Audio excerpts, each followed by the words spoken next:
ಕೇಂದ್ರದಲ್ಲಿ 3ನೇ ಬಾರಿ ಅಧಿಕಾರಕ್ಕೆ ಬಂದಿದ್ದಾರೆ ನರೇಂದ್ರ ಮೋದಿ. ಆದರೆ 16 ಮತ್ತು 12 ಇಲ್ಲದೇ ಇದ್ದರೆ, ಅಂದರೆ 16 TDP 12 JDU ಇಲ್ಲದೇ ಇದ್ದರೆ ಸರ್ಕಾರ ಇಲ್ಲ. ಸಮ್ಮಿಶ್ರ ಸರ್ಕಾರ ವೆರಿ ಫಸ್ಟ್ ಟೈಮ್. ಯಾರಿಗೆ? ನರೇಂದ್ರ ಮೋದಿ ಅವರಿಗೆ. ನಿರೀಕ್ಷೆಯಂತೆ ಆಂಧ್ರ CM ಚಂದ್ರಬಾಬು ನಾಯ್ಡು, ಬಿಹಾರ CM ನಿತೀಶ್ ಕುಮಾರ್, ಪಲ್ಟು ರಾಮ್ಸ್ ತಮ್ಮ ವರಸೆ ಆರಂಭ ಮಾಡಿದ್ದಾರೆ. ಇಬ್ಬರು ಸೇರಿ ಪ್ರಧಾನಿ ಮೋದಿ ಮೇಲೆ ಒತ್ತಡ ಹೇರ್ತಾ ಇದ್ದಾರೆ. ಮುಂದಿನ ಬಜೆಟ್ 22ನೇ ತಾರೀಕು ಆಗುತ್ತೆ. ಎರಡೂ ರಾಜ್ಯಗಳಿಗೆ ದೊಡ್ಡ ಮಟ್ಟದ ಅನುದಾನ ಬೇಕಂತೆ. ನಮಗೆ ದುಡ್ಡು ಬೇಕು ಅಂತ ಕೇಳಿದ್ದಾರೆ. ಇಬ್ಬರ ಬೇಡಿಕೆ ಕೇಳಿ ಪ್ರಧಾನಿ ಮೋದಿ ದಂಗಾಗಿದ್ದಾರಂತೆ. ಎಷ್ಟು ಕೇಳಿರ್ಬೋದು, ಏನು ಕೇಳಿರ್ಬೋದು ಬನ್ನಿ ಹೇಳ್ತೀನಿ. 50,000 ಕೋಟಿ ಕೊಡಿ. ಯಾರು ಕೇಳ್ತಿರೋದು? ಇಬ್ಬರು, ಪಲ್ಟು ರಾಮ್ಸ್. ರಾಷ್ಟ್ರ ರಾಜಕಾರಣದಲ್ಲಿ ನಿರೀಕ್ಷೆ ಮಾಡಿರೋಂಥ ಬೆಳವಣಿಗೆ. ಮೋದಿಗೆಲ್ಲ ಇದು ಗೊತ್ತೇ ಇಲ್ಲ. ಮೋದಿ ಯಾವಾಗಲೂ ಸಿಂಗಲ್ ಶೇರ್. ಮೋದಿ ಇಡೀ ಲೈಫಲ್ಲಿ, ಅಂದರೆ ಪಾಲಿಟಿಕಲ್ ಲೈಫಲ್ಲಿ ಸಿಂಗಲ್ ಶೇರ್. ಅಲ್ಲಿ CM ಆಗಿದ್ರು 3 ಬಾರಿ ಸಿಂಗಲ್ ಶೇರ್, 2 ಬಾರಿ PM ಆದರೂ ಸಿಂಗಲ್ ಶೇರ್. ಡಿಸಿಷನ್ ತಗೊಂಡ್ರು ಮಾಡಿದ್ರು. ಈಗ ಹಂಗಾಗಲ್ಲ. ಈಗ ಇವರಿಬ್ಬರ ಹತ್ರ ಕೇಳಬೇಕು. ಮೇಕರು ಕ್ಯಾ ಅಂತ ಕೇಳಬೇಕು. ಮೇಕರು ಅಂತ ಕೇಳಬೇಕು ಇವ್ರ ಹತ್ರ. ಇಲ್ಲ ಅಂತಂದರೆ ನಗದು ಅಮಾನ್ಯೀಕರಣ ಮಾಡೋ ರಾತ್ರಿ 8 ಗಂಟೆಗೆ, ನಾಳೆಯಿಂದ ಬಂದ್. ಆಮೇಲೆ ಯಾವುದು GST ನಾಳೆಯಿಂದ ಸ್ಟಾರ್ಟ್.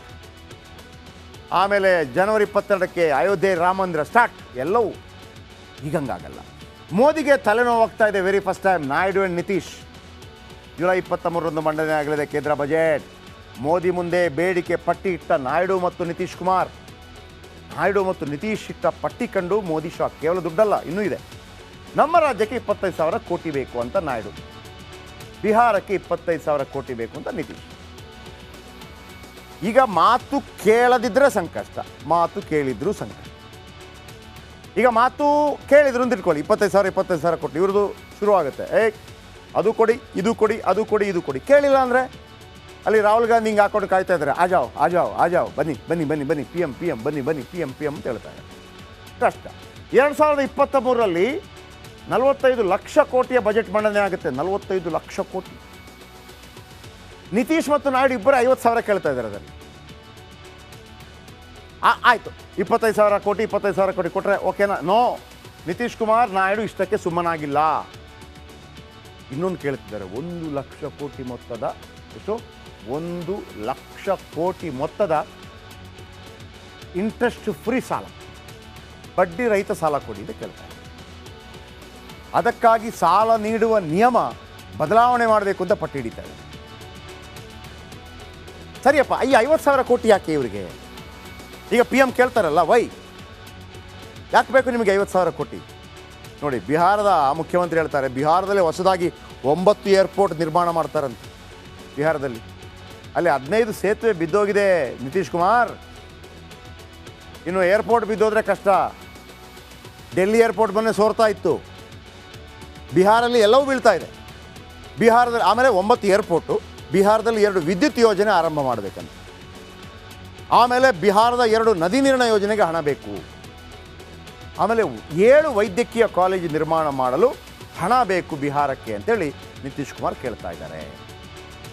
ಓಕೆ, ಇದು Nitish Kumar and Bihar. What about Chandrababu Naidu?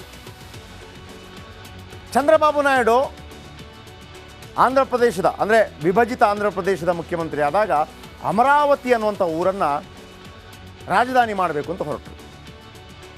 ಆಮೇಲೆ ಬಂದಂಥ ಜಗನ್ಮೋಹನ್ ರೆಡ್ಡಿ ಅದನ್ನು ಕ್ಯಾನ್ಸಲ್ ಮಾಡಿ 3 ಕಡೆ ಮಾಡೋಕ್ಕೆ ಹೋದರು. ಅದು ಅಲ್ಲೋಲ ಕಲ್ಲೋಲ ಆಗೋದು. ಈಗ ಒನ್ಸ್ ಅಗೇನ್ ರಾಜಧಾನಿ ಅಮರಾವತಿ ಅಭಿವೃದ್ಧಿಗೆ ಹಣ ಬೇಕು. ಮೋದಿ ಹತ್ರ ಕೇಳ್ತಾ ಇದ್ದಾರೆ, ದುಡ್ಡು ಕೊಡಿ ನನಗೆ 25,000 ಕೋಟಿ. ಆಮೇಲೆ ನೀರಾವರಿ ಯೋಜನೆಗಳಿಗೆ ಹಣ ಬೇಕು, ನೀವು ಕೊಡಬೇಕು. ಸೊ ಇಬ್ಬರು ಕೂಡ PM ಮೋದಿಗೆ ತಲೆನೋವಾಗಿ ಪರಿಣಮಿಸಿದ್ದಾರೆ. ಇನ್ನು